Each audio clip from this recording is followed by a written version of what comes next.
इलेक्ट्रोस्टैट heading डालिए, इलेक्ट्रोस्टैट। इलेक्ट्रोस्टैट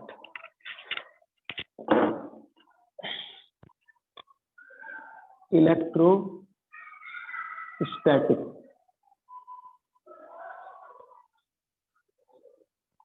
देखो जैसे मैंने बताया था, आवाज आ रही है सबको मेरी? Yes sir. ठीक है, जैसे मैंने आप लोगों को बताया था कि फिजिक्स में 4 कैटेगरी होता है ना, क्लासिकल मैकेनिक्स और क्वांटम मैकेनिक्स और theory of relativity, special theory of relativity और क्वांटम फील्ड थ्योरी। तो ये सारी चीजें हमने बताई थी। तो मैंने क्लासिकल मैकेनिक्स में बताया था, क्लासिकल मैकेनिक्स के अंदर मैंने बताया था कि हम उस टाइप के सिस्टम के बारे में स्टडी करते हैं, जिनका साइज बड़ा होता है और स्पीड जो होती है लाइट के स्पीड से कम होती है। इसके अंदर भी 2 कैटेगरी आ गया, एक तो आपका न्यूटनिक मैकेनिक्स कहते हैं ना, न्यूटनिक मैकेनिक्स कहते हैं, और दूसरा आपका कहलाता है इलेक्ट्रोडायनेमिक्स। ठीक है, इलेक्ट्रोडायनेमिक्स।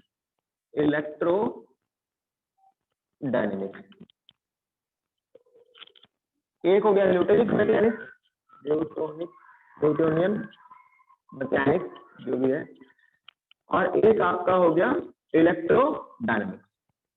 तो इलेक्ट्रोडायनेमिक्स हमें ये 11th का फर्स्ट पार्ट जो हमने पढ़ा था, 11th में जो भी चीज पढ़ेंगे वो आपका न्यूटनिक मैकेनिक्स में आएगा। अभी जो हम लोग स्टार्ट कर रहे हैं इलेक्ट्रोस्टैटिक्स, फिर उसके बाद पढ़ेंगे कैपेसिटर, उसके बाद पढ़ेंगे हम लोग करंट इलेक्ट्रिसिटी, और फिर पढ़ेंगे मैग्नेटिज्म और आपका इलेक्ट्रोमैग्नेटिक इंडक्शन। ठीक है, ये सारे जो भी है वो यानी 12th का पहला बुक जो है वो इलेक्ट्रोडायनेमिक्स का पार्ट है, और इलेक्ट्रोडायनेमिक्स में किसका पार्ट है? क्लासिकल मैकेनिक्स का पार्ट है। ठीक है, बेसिकली हम यहाँ पर स्टडी करेंगे क्या कि फॉर एग्जांपल आप अगर लाइट को समझना चाहते हो कि लाइट, आप लोगों ने पढ़ा होगा light is a electromagnetic wave, और मैंने आपको बताया था फोर्स जितने भी हम ग्रेविटेशनल फोर्स के अलावा जो हम अपने डेली लाइफ में फील करते हैं वो सारे के सारे इलेक्ट्रोमैग्नेटिक फोर्स होते हैं। मतलब कि अगर आपको फिजिक्स के अंदर जो फोर्सेस हैं जो आप फील कर रहे हो अपने डेली लाइफ में, या फिर लाइट को आप समझना चाहते हो, या फिर कोई इलेक्ट्रॉनिक डिवाइस है वो कैसे काम कर रहा है, या फिर करंट किस तरह से करंट क्या है, ये सारी चीजों को समझने के लिए हमें ये इलेक्ट्रोडायनेमिक्स करना पड़ता है। ठीक है, तो इसमें सबसे पहले हम लोग पढ़ेंगे इलेक्ट्रोस्टैटिक्स। इलेक्ट्रोस्टैटिक्स से मतलब ये है कि when a electric charge in a rest, अगर एक इलेक्ट्रिक चार्ज आपका रेस्ट में रहता है तो उसका क्या इफेक्ट होगा, उसके वजह से क्या क्या चीजें हो सकती हैं, इस चीज के बारे में स्टडी हम लोग इलेक्ट्रोस्टैटिक्स में करते हैं। मतलब अगर एक चार्ज पार्टिकल है वो रेस्ट में होगा तो क्वेश्चन सबसे पहला आता है कि चार्ज पार्टिकल है क्या। ठीक है, इलेक्ट्रिक चार्ज है क्या? ठीक है, इलेक्ट्रिक चार्ज ये है क्या चीज? तो जस्ट लाइक अ मास, ये सारा थ्योरी है इसलिए मैं लिखवा दूंगा सारा point.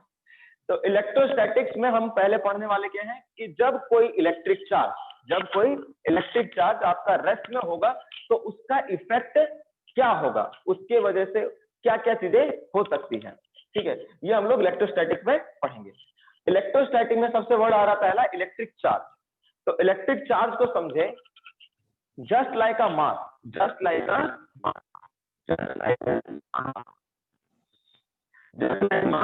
in the property, it is the property of the system.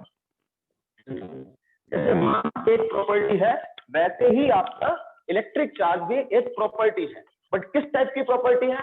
Intrinsic property.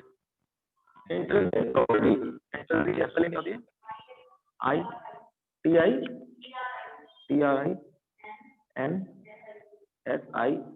Intrinsic property है।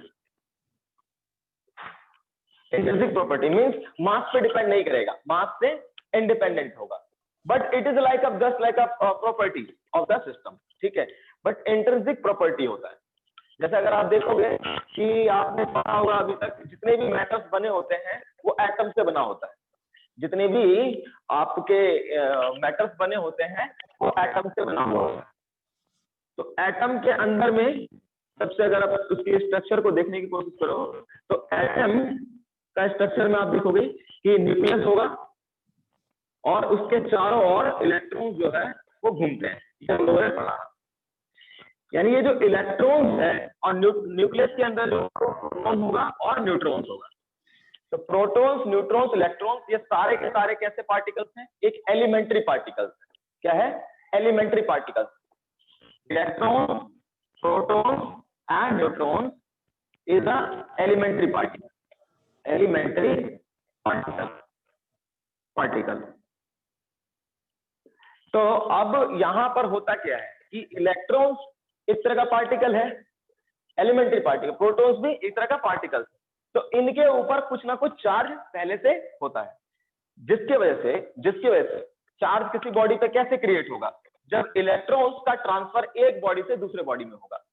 अगर सपोज मान लो आपके पास एक ऑब्जेक्ट है और ये सपोज आयरन का रॉड है और इस आयरन के रॉड में से कुछ इलेक्ट्रॉन निकल जाते हैं, कुछ इलेक्ट्रॉन किसी भी मैकेनिज्म के थ्रू निकल जाता है, तो इसका मतलब इस बॉडी के ऊपर कुछ चार्ज आ जाएगा। यदि वहीं पर इसी रॉड के ऊपर इलेक्ट्रॉन कहीं से आ जाता है, इलेक्ट्रॉन कहीं से आ जाता है, तो इसका मतलब इसके ऊपर भी फिर से चार्ज आ जाएगा। मतलब इलेक्ट्रॉन्स के ट्रांसफर की वजह से क्या होता है? बॉडी के ऊपर इलेक्ट्रिक चार्ज आता है। और इलेक्ट्रिक चार्ज क्या है? आपका एक प्रॉपर्टी है सिस्टम का, ठीक है, और वो बेसिकली ट्रांसफर आता किसी ऑब्जेक्ट के ऊपर कैसे इलेक्ट्रिक चार्ज है? Because of transfer of this type of particle. But protons, neutron का ट्रांसफर नहीं हो सकता। रीजन क्या है कि ये न्यूक्लियस के अंदर होता है, ठीक है, और प्रोटॉन्स के ऊपर भी उतना ही चार्ज होता है जितना इलेक्ट्रॉन्स के ऊपर चार्ज होता है, ठीक है। तो सबसे पहला साइंटिस्ट जे थॉमसन थे, उन्होंने इलेक्ट्रॉन बाय मास का रेशियो कैलकुलेट किया था, इलेक्ट्रॉन बाय मास का रेशियो फाइंड किया था, और उन्होंने बताया था कि इलेक्ट्रॉन का मास कितना होगा और उसके ऊपर चार्ज कितना होगा, ठीक है। तो बेसिकली ये सारी चीजें हैं। तो आप पॉइंट बाय पॉइंट लिखो। पहले इलेक्ट्रोस्टैटिक, पहला आप लिखो, हेडिंग में डालो electrostatic. What is the electrostatic?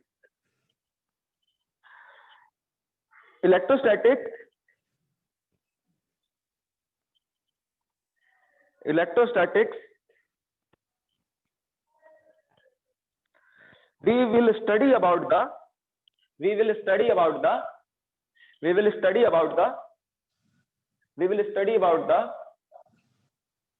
electric charge. We will study about the electric charge when it in rest. Okay, when it in rest. Okay, तो वो इलेक्ट्रोस्टैटिक हो जाएगा। वहीं पर इलेक्ट्रॉन जो इलेक्ट्रिक चार्ज है वो रेस्ट में भी हो सकता है और मोशन में भी हो सकता है। यदि रेस्ट में होगा तो इलेक्ट्रोस्टैटिक हो गया, और वहीं पे इलेक्ट्रिक चार्ज यदि मोशन में रहेगा, यदि मोशन में होगा, जैसे अगर आपका वायर है, उस वायर के अंदर आपने पढ़ा होगा कि फ्री इलेक्ट्रॉन्स होते हैं और वो फ्री इलेक्ट्रॉन्स मूव करते हैं। जिस फ्री इलेक्ट्रॉन्स के मूव करने की वजह से वायर के अंदर करंट आता है, ठीक है। तो जब इलेक्ट्रॉन्स या चार्ज पार्टिकल मूव करता है उसे हम लोग इलेक्ट्रोडायनेमिक्स कहते हैं। क्या कहते हैं? इलेक्ट्रोडायनेमिक्स। तो पहले सोचो कि एकदम से हम जो है इलेक्ट्रॉन्स स्टेप बाय स्टेप कुछ चीजों को कर रहे हैं। पहले इलेक्ट्रॉन्स को रेस्ट में रख करके देखेंगे कि वो क्या, जो चार्ज पार्टिकल है उसको रेस्ट में रख करके देखेंगे कि उसके साथ साथ क्या क्या हो सकता है। फिर उसके बाद देखेंगे इलेक्ट्रॉन्स यदि या चार्ज पार्टिकल यदि मोशन में होगा तो क्या क्या होगा। तो इलेक्ट्रोडायनेमिक्स की डेफिनेशन लिखो।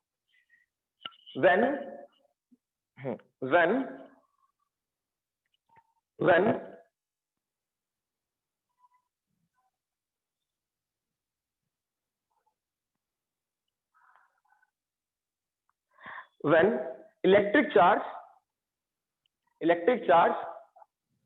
in the motion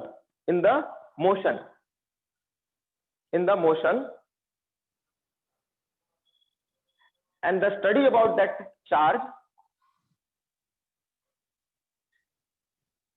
is called electrodynamics.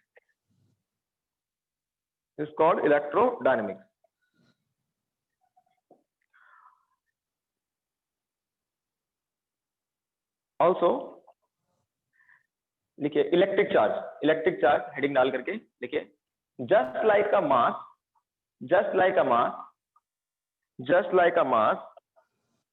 it is a intrinsic property of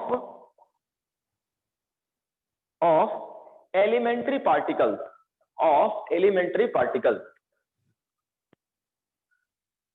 bracket के अंदर देखो electrons, protons and neutrons.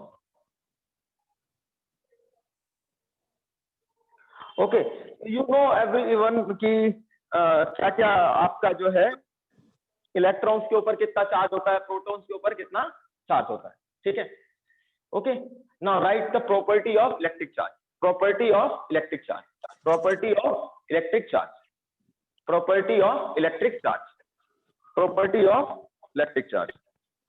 First property लिखिए, like charges repel each others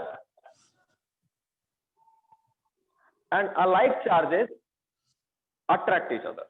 ये तो सब सिंपल सी बात है, ठीक।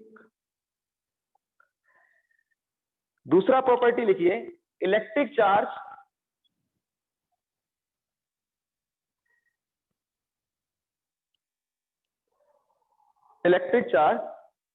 is a scalar quantity.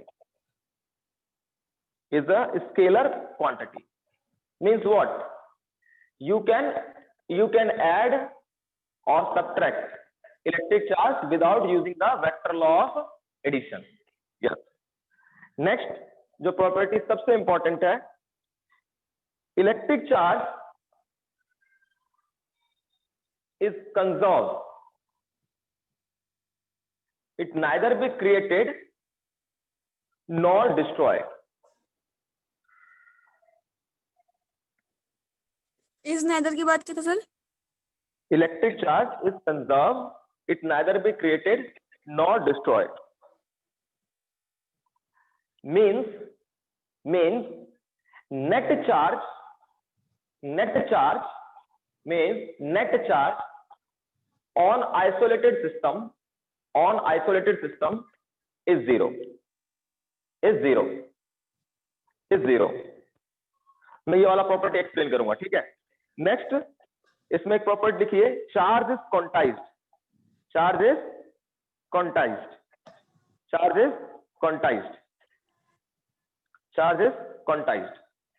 Why? Now इसको थोड़ा सा हम समझते हैं प्रॉपर्टीज को, लास्ट के दो प्रॉपर्टीज को, और दोनों ही लास्ट की प्रॉपर्टीज के ऊपर लिख दो, इंपॉर्टेंट है।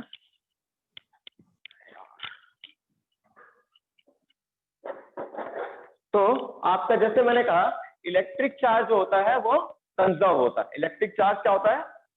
कंजर्व होता है। इसको ना तो हम क्रिएट कर सकते हैं और ना ही डिस्ट्रॉय कर सकते हैं।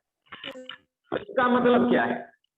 इसका मतलब ये हुआ कि मान लो आपके पास एक स्फीयर है, एक कंडक्टिंग स्फीयर, ठीक है, एक कंडक्टिंग स्फीयर होता है।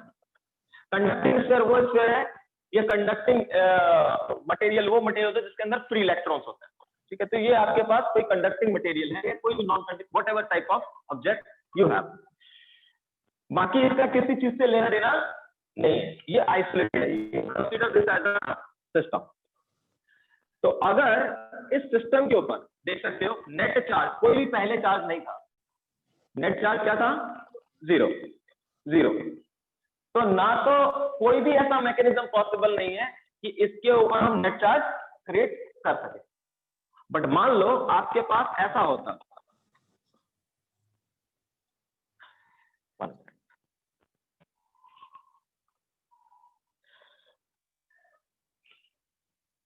Hello, yes sir, I got that mark, yes sir. हाँ, पर अगर मान लो आपके पास दो स्फीयर होता, ये आपका एक सिस्टम होता, तो नेट चार्ज अभी भी सिस्टम पे क्या है? जीरो है। बट हाँ, why due to some transfer of electrons from one sphere to another, suppose एक इलेक्ट्रॉन इसमें से इस पे चला गया या दो चला गया इसमें से, ठीक है, तो इसके ऊपर प्लस 2e चार्ज आ जाएगा, ठीक है। इस पे जो चार्ज आएगा वो प्लस 2e चार्ज आएगा। और इस पे जो आएगा आपका चार्ज -2d आएगा। बट नेट चार्ज देखो सिस्टम के ऊपर अभी भी क्या है, 0 है। मींस चार्ज ना तो आपने क्रिएट किया ना ही डिस्ट्रॉय किया किसी भी आइसोलेटेड सिस्टम के ऊपर, और वो क्या रहेगा, कांस्टेंट रहेगा। ठीक है। तीसरा बात मैंने बोला कि चार्ज जो है वो हमेशा क्वांटाइज्ड होगा। चार्ज जो है वो क्वांटाइज्ड होगा। क्वांटाइज्ड से मतलब क्या है कि मान लो कि आपके पास ये एक स्फीयर है, इसमें से अगर एक इलेक्ट्रॉन्स निकला या फिर 2 निकला या मान लो n नंबर ऑफ इलेक्ट्रॉन्स निकले, तो चार्ज क्या हो जाएगा आपका, n इंटू ई। n इंटू ई मतलब किसी भी ऑब्जेक्ट के ऊपर प्लस माइनस n इंटू ई चार्ज होता है। बट n क्या होगा, यहाँ पर इंटीजर होगा। n क्या होगा, इंटीजर। इंटीजर होगा मीन्स ये चाहे तो 1 2 3 4 up to infinity. But n कभी भी फ्रैक्शन में नहीं होगा। n कभी भी फ्रैक्शन में नहीं होगा। रीजन क्या है, क्योंकि किसी भी इलेक्ट्रॉन से 1 इलेक्ट्रॉन निकलेगा, 2 इलेक्ट्रॉन निकलेगा, 3 निकलेगा, नंबर्स ऑफ है। पर ऐसा तो नहीं होगा कि 1/2 इलेक्ट्रॉन निकला या 2/3 इलेक्ट्रॉन निकला। हाँ, एक क्वार्क नाम का चीज होता है, उसमें ऐसा होता है कि उसके ऊपर जो चार्ज, उस पे जो कहते हैं चार्ज, वो +2/3 या -2/3 होता है। वो आपके सिलेबस में नहीं है, क्वार्क नहीं पढ़ना। तो सिंपल चीज है कि अगर इलेक्ट्रॉन्स निकलेगा किसी बॉडी के ऊपर से, तो वो इंटीग्रल मल्टीपल होगा इलेक्ट्रिक, जो इलेक्ट्रॉन्स के ऊपर जो चार्ज होता है उसके। ठीक है। So this is what electric charge. Next लिखिए type of material. Type of electric, type of material, simple type of material. Type of electric material लिखिए। फर्स्ट इज, ये लिख लेना वहां पे चार्ज क्वांटाइज में Q equal to plus minus NE और N is the integer. तो जल्दी करेंगे आज क्योंकि मुझे टॉपिक खत्म करना है electrostatic.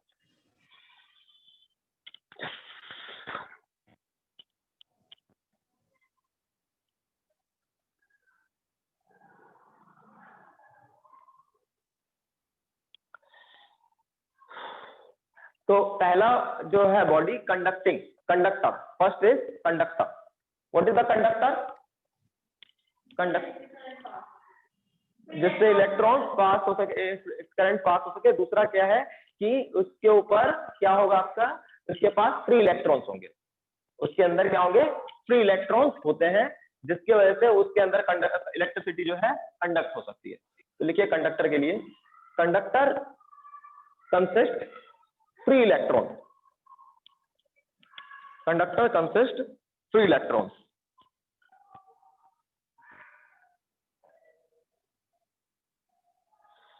When we put charge on the conductor,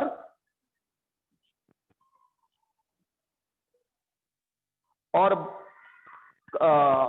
connect conductor by charging body,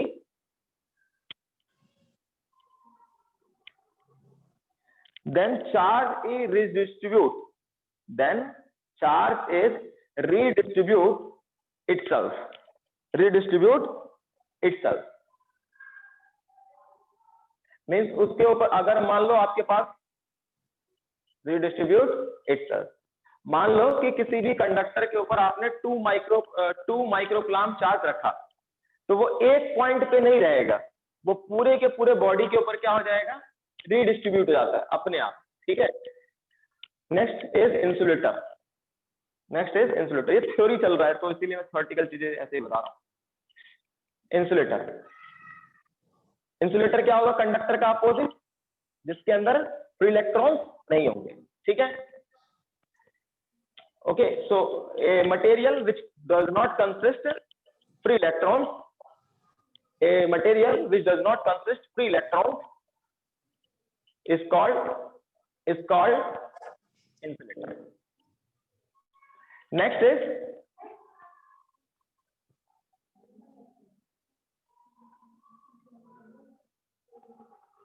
semiconductor. Next is semiconductor. Semiconductor. ठीक है। Semiconductor.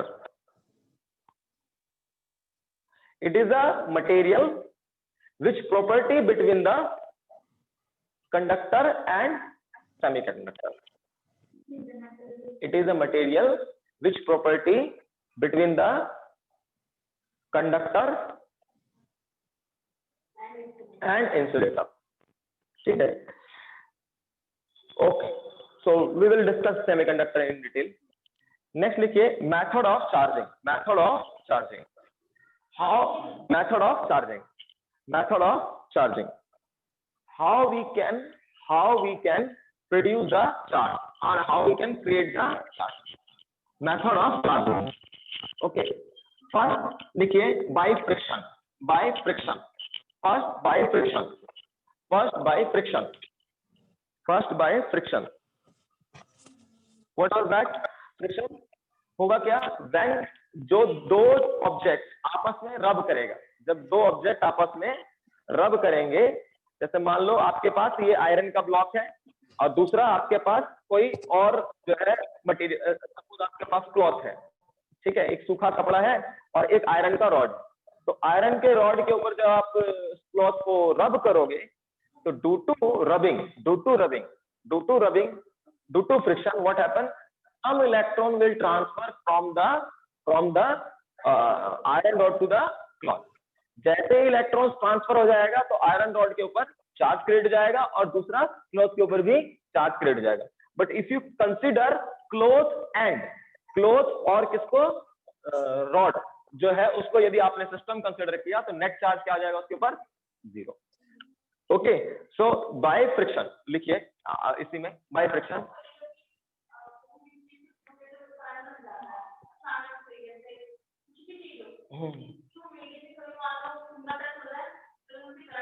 वो अलग कॉन्सेप्ट है, वो आपके बॉडी का कुछ है, वो अलग है, वो उसका कुछ लेना नहीं है.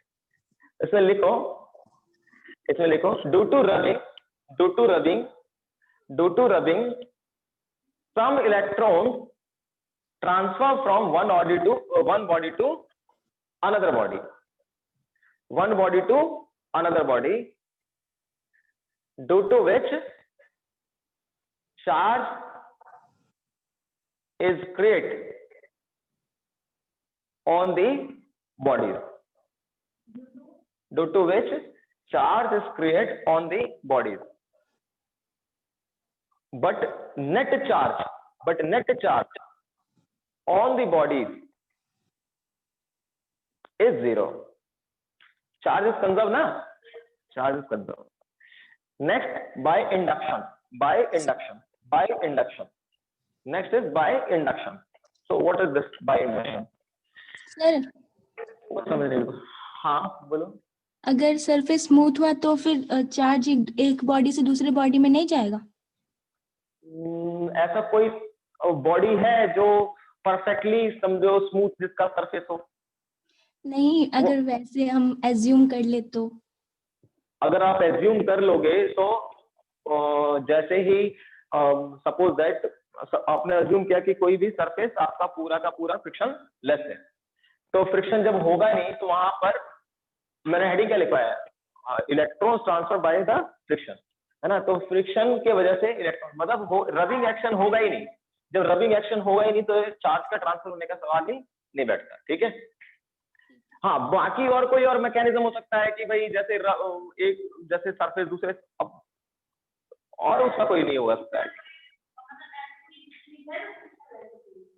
ऐसा कोई भी चीज फ्रिक्शनलेस नहीं, ऐसा तो कोई नहीं है, ऐसा कुछ भी नहीं है, ऐसा कुछ भी नहीं. हम बना सकते हैं बट वो भी 100% श्योरिटी नहीं है. 99% तक हम अचीव कर सकते हैं, 1% फिर भी हम अचीव नहीं कर सकते फ्रिक्शनलेस सरफेस.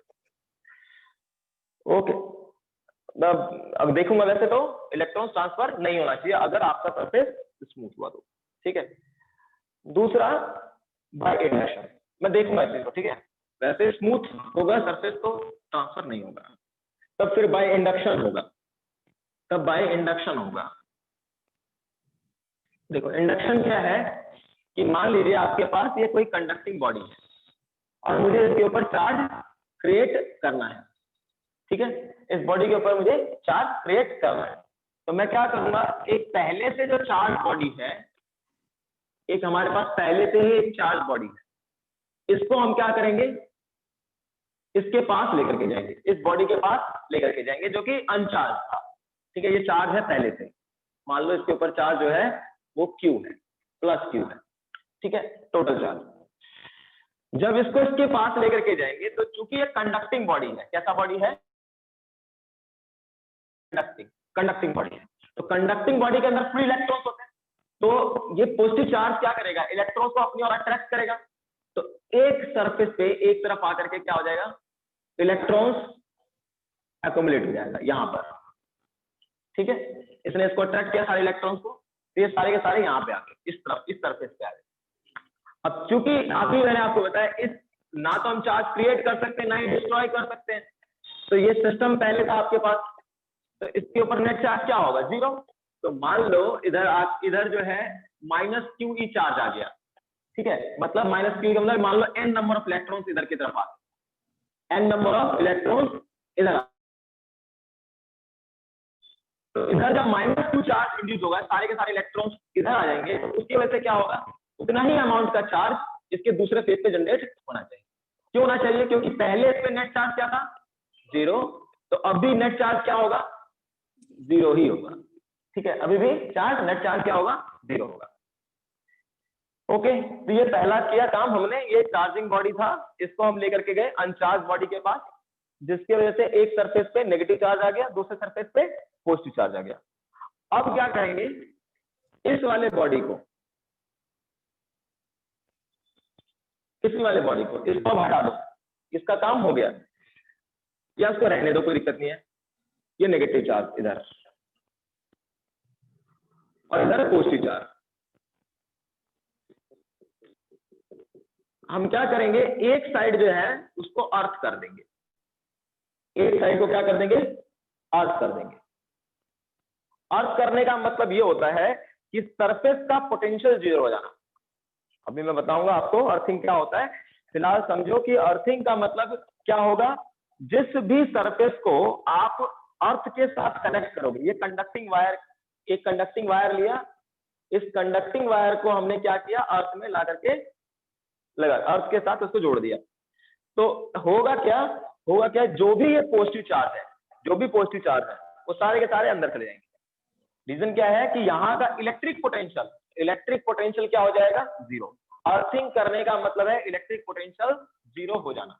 अर्थिंग करने का मतलब क्या है, इलेक्ट्रिक पोटेंशियल 0 हो जाना। बहुत इंपॉर्टेंट बात बोलो, अर्थिंग करने का मतलब है इलेक्ट्रिक पोटेंशियल 0 हो जाना। तो जैसे ही इसको आप अर्थ करोगे, होगा क्या, होगा क्या, यहाँ पे पॉजिटिव चार्ज आपने क्रिएट किया था, इधर जो पॉजिटिव चार्ज आया था वो सारा का सारा पॉजिटिव चार्ज अर्थ में गया। अब क्या बच जाएगा, इस बॉडी के ऊपर सिर्फ नेगेटिव चार्ज बच जाएगा, ये नेगेटिव चार्ज बच जाएगा।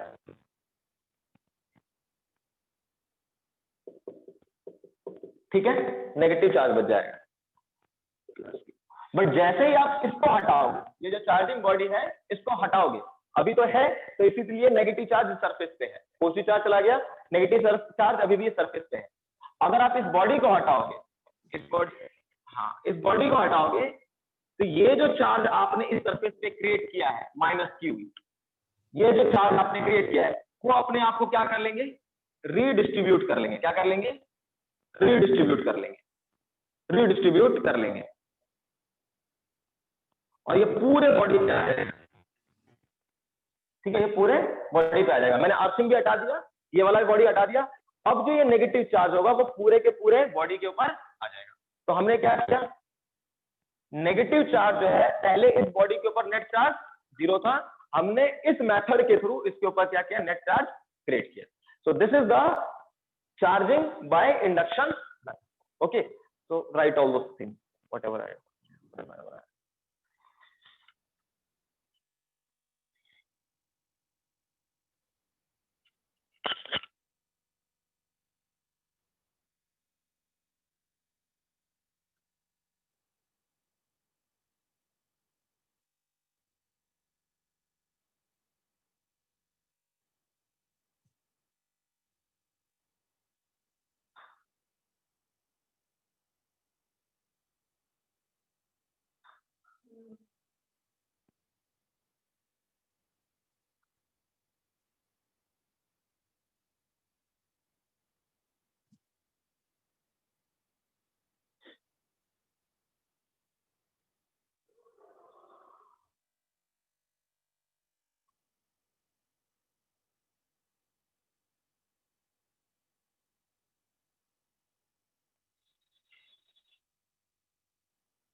पॉजिटिव वाले साइड की इलेक्ट्रिक पोटेंशियल जीरो हो जाए अर्थिंग के वजह से। यस।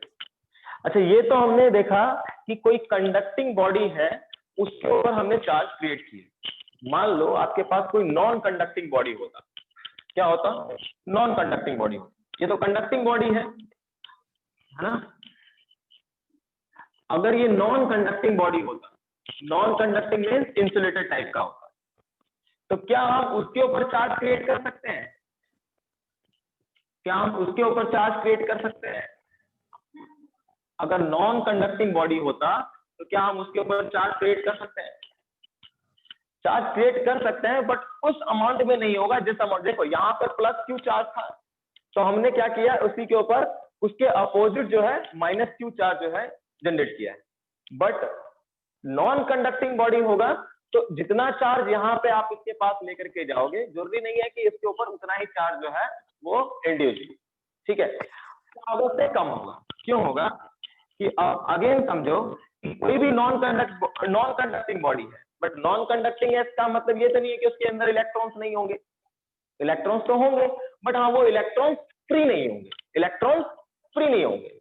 अब इलेक्ट्रॉन्स फ्री नहीं होंगे इसका मतलब क्या है कि जो वहां पर आपके पास इलेक्ट्रॉन्स होंगे वो बाउंडेड स्टेट में होंगे। जैसे एटम्स होंगे ना, दो चार एटम्स आपस में बॉन्ड बना करके बैठे होंगे, बट उसमें कोई भी इलेक्ट्रॉन जो है वो फ्री नहीं होगा। बट फिर भी क्या होगा, जैसे आप इस पॉजिटिव चार्ज को लेकर के जाओगे इसके पास, तो फिर भी जो बाउंडेड इलेक्ट्रॉन्स है, जो आपके पास फ्री नहीं है, बाउंडेड है, वो इलेक्ट्रॉन्स क्या हो जाएंगे, कुछ हद तक, थोड़े बहुत, ज्यादा नहीं, थोड़े बहुत जो है वो इधर की तरफ आ जाएंगे, थोड़े से, ठीक है, शिफ्ट होंगे। और उसी अमाउंट में इस तरफ क्या होगा, पॉजिटिव चार्ज यहां पर क्रिएट होगा, ठीक है, क्योंकि नेट चार्ज क्या होना चाहिए, जीरो होना चाहिए। अब फिर से क्या करना है, दोबारा से अर्थिंग करना है। तो जैसे दोबारा से अर्थिंग करोगे, दोबारा से अर्थिंग करोगे तो होगा क्या, होगा क्या, होगा क्या, जैसे अर्थिंग करोगे तो अर्थिंग करने पे कंडक्टिंग बॉडी होता था, तो अगर आप उसका अर्थिंग करते थे तो होता क्या था कि जितने भी पॉजिटिव चार्ज यहाँ पे थे वो सारे के सारे ग्राउंड में मिल जाते। बट यहाँ पर ऐसा नहीं होगा, इसमें से कुछ ही चार्ज पार्टिकल जो है, कुछ ही पॉजिटिव चार्ज पार्टिकल जो है अर्थ में जाएगा और कुछ जो है नहीं जाएगा। आ रहा है, तो कुछ चले गए तो भी कुछ रह जाएंगे। भाई प्रॉपर्टी है, ये नॉन कंडक्टिंग बॉडी है, ठीक है, नॉन फ्री नहीं है, ये जो भी चार्जेस हैं इलेक्ट्रॉन्स वगैरह है वो फ्री नहीं है। हाँ, तो ये नेगेटिव आ गया इस तरफ और ये पॉजिटिव, कुछ चले गए।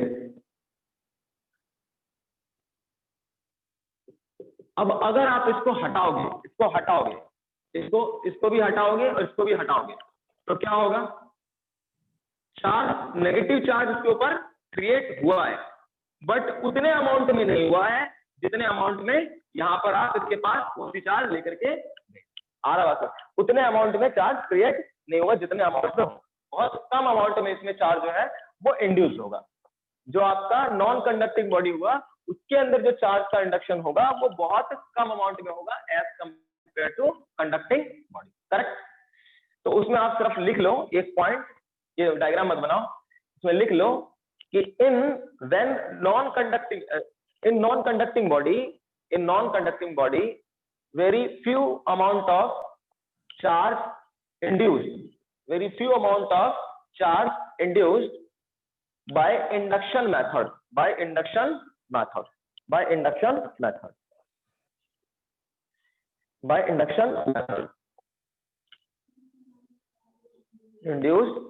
by induction method.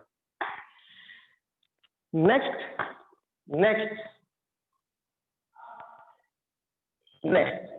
फ्रिक्शन वाला था, क्या चीज, बाय फ्रिक्शन वाला था मेथड ऑफ चार्जिंग, उसमें कंडक्टर और नॉन कंडक्टिंग और कंडक्टिंग दोनों में ट्रांसफर हो सकता है ना इलेक्ट्रॉन, कि नहीं? हाँ, इलेक्ट्रॉन दोनों में ट्रांसफर हो सकता है, वहां पर दोनों में ट्रांसफर हो सकता है। कोई भी बॉडी है आपका, वहां पर अगर जैसे अगर मान लो फॉर एग्जांपल हम कंघी लेते हैं, अब कंघी को जब हम सूखा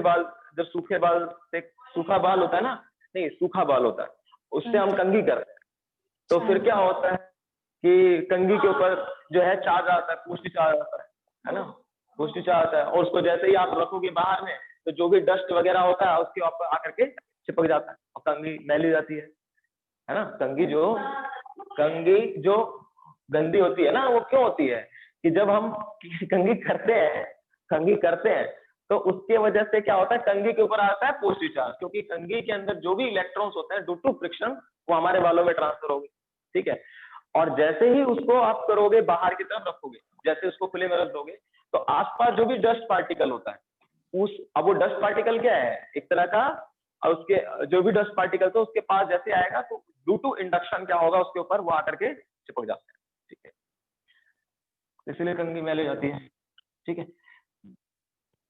नेक्स्ट आपका बाय, दो मेथड मैंने बता दिया। थर्ड मेथड क्या है चार्ज क्रिएट करने का, बाय डायरेक्ट कांटेक्ट, है ना, by direct contact, by direct contact, by direct contact, by direct contact.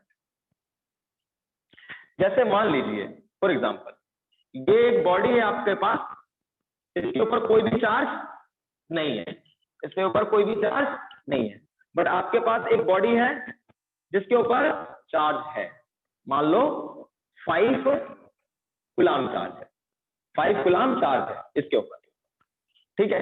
अगर ये दूर दूर रहेंगे तो कोई प्रॉब्लम नहीं है, बट अगर आपने इस बॉडी को इसके कांटेक्ट में रख दिया, इसके कांटेक्ट में रख दिया,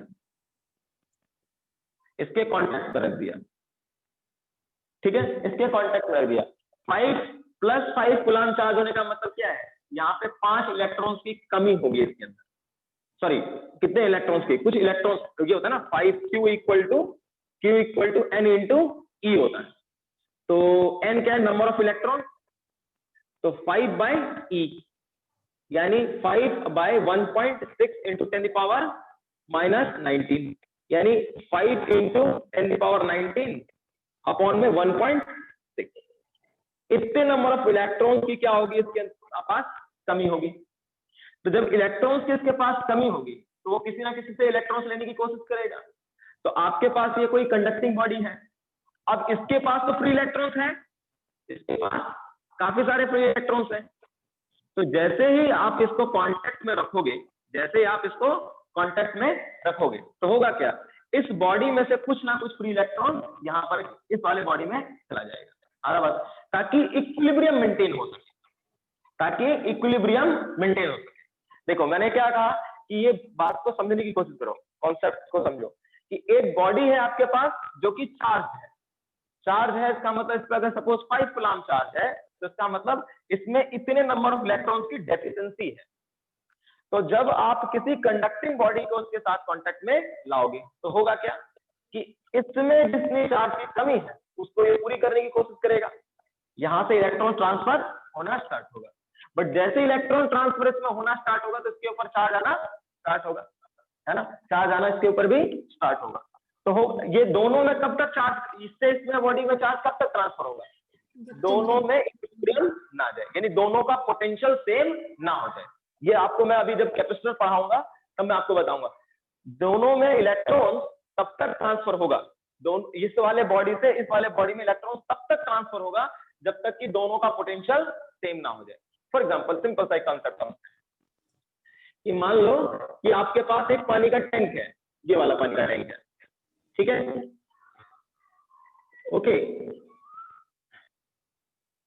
और एक ये वाला पानी का टैंक है, एक खाली है, एक खाली है, एक खाली है, दूसरा भरा हुआ है। इसको यदि आपने कनेक्ट कर दिया, है ना, इस तरह से समझ सकते हो, एक में भरा हुआ है, एक में खाली है, ठीक है, यानी एक में इलेक्ट्रॉन बहुत सारे हैं, एक में इलेक्ट्रॉन्स की कमी है, तो होगा क्या, इसमें से पानी इसमें फ्लो होना स्टार्ट होगा। कब तक फ्लो होगा, जब तक कि दोनों टैंक में पानी का लेवल सेम ना हो जाए। जैसे ही पानी का लेवल सेम हो जाएगा चार्ज का पानी का फ्लो बंद हो जाएगा, सेम टू सेम इसमें से इलेक्ट्रॉन्स इसमें तब तक ट्रांसफर होगा जब तक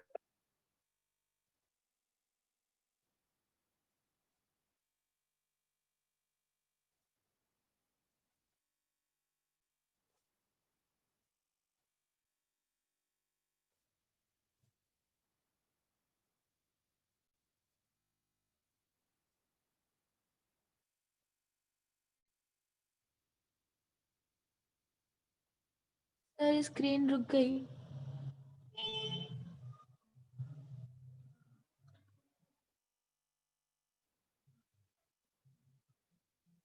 इलेक्ट्रिक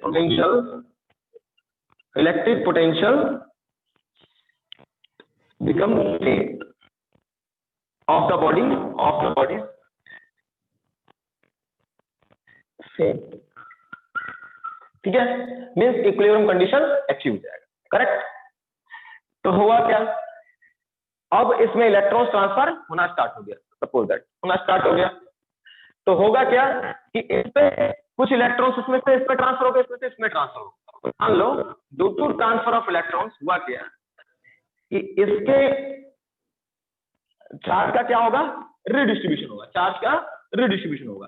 तो चार्ज के रिडिस्ट्रीब्यूशन की वजह से क्या होगा, इसके ऊपर चार्ज कम हो जाएगा और इसके ऊपर चार्ज बढ़ जाएगा, क्योंकि ये इलेक्ट्रॉन्स देना स्टार्ट करेगा, इलेक्ट्रॉन्स देना स्टार्ट करेगा। तो मान लो इस पे 2.5 माइक्रोकूलम चार्ज किया और दूसरा बॉडी जिसके कांटेक्ट में था उस पे भी 2.5 माइक्रोकूलम चार्ज हो गया। नेट चार्ज देखो अभी भी 0.5 माइक्रोकूलम। इस पूरे बॉडी के ऊपर नेट पहले कितना था, दोनों सिस्टम के ऊपर 5 कूलम चार्ज था, अभी भी 5 कूलम चार्ज है। अब जैसे ही दोनों में चार्ज और दोनों का पोटेंशियल जैसे ही सेम हो जाएगा तो इलेक्ट्रॉन्स का ट्रांसफर रुक जाएगा।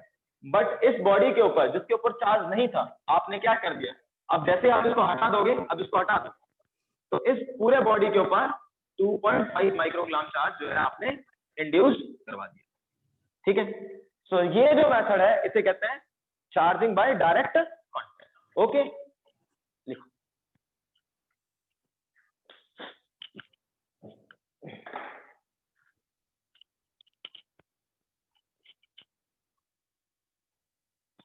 तो इसमें सबसे इंपॉर्टेंट पॉइंट मैंने ये बताया कि इलेक्ट्रॉन्स का ट्रांसफर तब तक होगा जब तक कि दोनों का इलेक्ट्रिक पोटेंशियल सेम ना हो जाए। अब ये इलेक्ट्रिक पोटेंशियल क्या होता है, ये हम लोग थोड़ा सा वेट करते हैं, कल तक पहुंच जाएंगे।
जिसने भी चीटिंग की है वो एक्सेप्ट कर ले, क्योंकि मैं अगर पकड़ूंगा बोलूंगा तो बेइज्जती होगी उसे, ठीक है। तो सब चीज टॉलरेबल है, चीटिंग टॉलरेबल नहीं है। आप 0 नंबर लाओ मुझे अच्छा लगेगा, माइनस में लेकर के आओ और अच्छा लगेगा, पर चीटिंग मुझे कतई अच्छा नहीं लगेगा।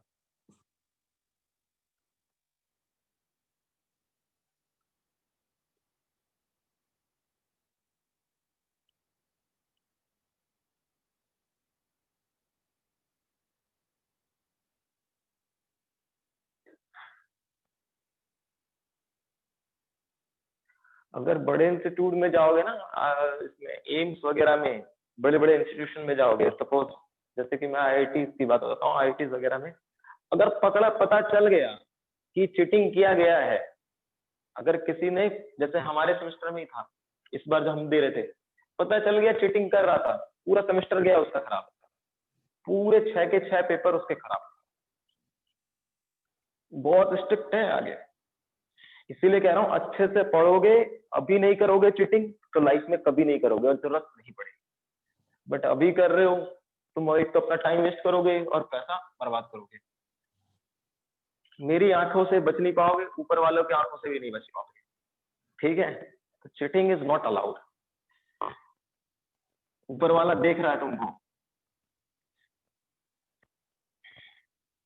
ठीक है? हटो।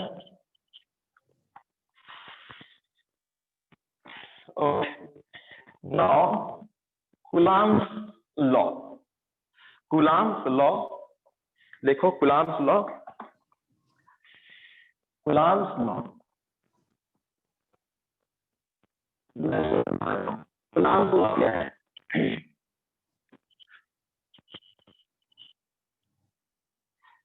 कि यदि आपके पास, कूलाम्स ने कहा कि यदि आपके पास दो चार्ज और दोनों चार्ज जो है वो रेस्ट में, एक बॉडी है जिसके ऊपर चार्ज Q1 है, दूसरा बॉडी है उसके ऊपर चार्ज Q2 है। पहली बात तो क्या करना है, जो भी बॉडी है उसका स्टेप साइज मत कंसिडर करो। उसको कैसे मानो, ये मान लो आपके पास कोई स्फीयर है, इसके ऊपर चार्ज Q1 है, इस पे चार्ज Q2 है, तो इसको स्फीयर ना करके कंसिडर पॉइंट चार्ज कंसिडर करो। क्या कंसिडर करना है? Point charge. तो एक आपके पास पॉइंट चार्ज है Q1, दूसरा पॉइंट चार्ज है Q2, और वो कितने डिस्टेंस पे रखा हुआ है? एट अ डिस्टेंस R पे रखा हुआ है, R पे रखा हुआ है। तो अकॉर्डिंग टू कूलाम्स, ये वाला चार्ज इसके ऊपर फोर्स लगाएगा और ये वाला इसके ऊपर फोर्स लगाएगा। क्योंकि दोनों का नेचर सेम है तो ये क्या करेगा? रिपेल करेगा एक दूसरे को। मीन्स ये इसके ऊपर इधर की तरफ फोर्स लगाएगा, तो force on two, force on two due to 1, F21 लिखा है, इसका मतलब